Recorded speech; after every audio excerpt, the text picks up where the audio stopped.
നമസ്കാരം, VCV ന്യൂസിലേക്ക് സ്വാഗതം. ആദ്യം നോക്കാം പ്രധാന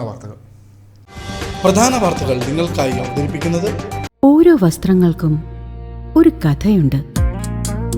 ആഘോഷത്തോളം വളർന്ന സ്വപ്നങ്ങളുടെ കഥ. Beauty silks. വാക്കുകൾ നിശബ്ദമാകുമ്പോൾ വസ്ത്രങ്ങൾ സംസാരിക്കട്ടെ.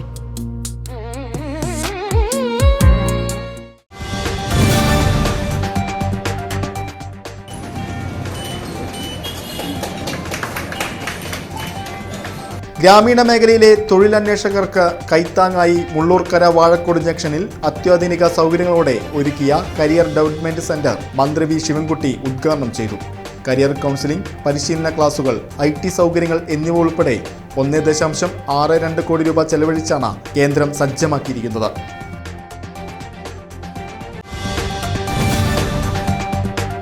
എരുമപ്പെട്ടി തയ്യൂർ വേലൂർ പോസ്റ്റ് ഓഫീസ് റോഡ് പുനർനിർമ്മാണത്തിൽ വ്യാപക അഴിമതിയും ക്രമക്കേടുമുണ്ടെന്നാരോപിച്ച് പഞ്ചായത്ത് പ്രസിഡന്റ് സ്വപ്ന രാമചന്ദ്രന്റെ നേതൃത്വത്തിൽ കോൺഗ്രസ് ജനപ്രതിനിധികൾ രംഗത്തെത്തി.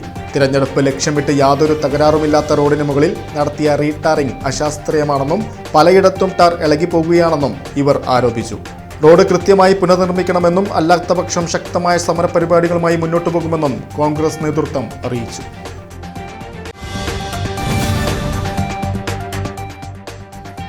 വടക്കാഞ്ചേരി ഉത്രാളിക്കാവിന് സമീപം കാർ മതിലിടിച്ച് 3 പേർക്ക് പരിക്ക്. ഞായറാഴ്ച പുലർച്ചെ 5:30യോടെയുണ്ടായ അപകടത്തിൽ പരിക്കേറ്റ പൊള്ളാച്ചി സ്വദേശികളായ ബാലകുമാർ, സെന്തിൽകുമാർ, രാജ എന്നിവരെ തൃശൂർ മെഡിക്കൽ കോളേജ് ആശുപത്രിയിൽ പ്രവേശിപ്പിച്ചു. ഡ്രൈവർ ഉറങ്ങിപ്പോയതാകാം അപകട കാരണമെന്നാണ് പ്രാഥമിക നിഗമനം. ആർട്സ് പ്രവർത്തകരുടെ നേതൃത്വത്തിലാണ് രക്ഷാപ്രവർത്തനം നടന്നത്.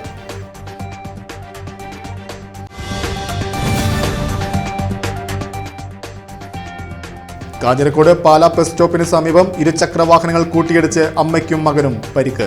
അപകടത്തിൽ കാഞ്ഞിരക്കോട് സ്വദേശി ഐശ്വര്യയുടെ കൈവിരൽ മുറിഞ്ഞു തൂങ്ങുകയും 10 വയസ്സുകാരനായ മകൻ ദേവാനന്ദന് പരിക്കേൽക്കുകയും ചെയ്തു. വടക്കാഞ്ചേരി ആർട്സ് പ്രവർത്തകർ ഉടൻ തന്നെ സ്ഥലത്തെത്തി ഇരുവരെയും ആംബുലൻസിൽ ആശുപത്രിയിൽ പ്രവേശിപ്പിച്ചു.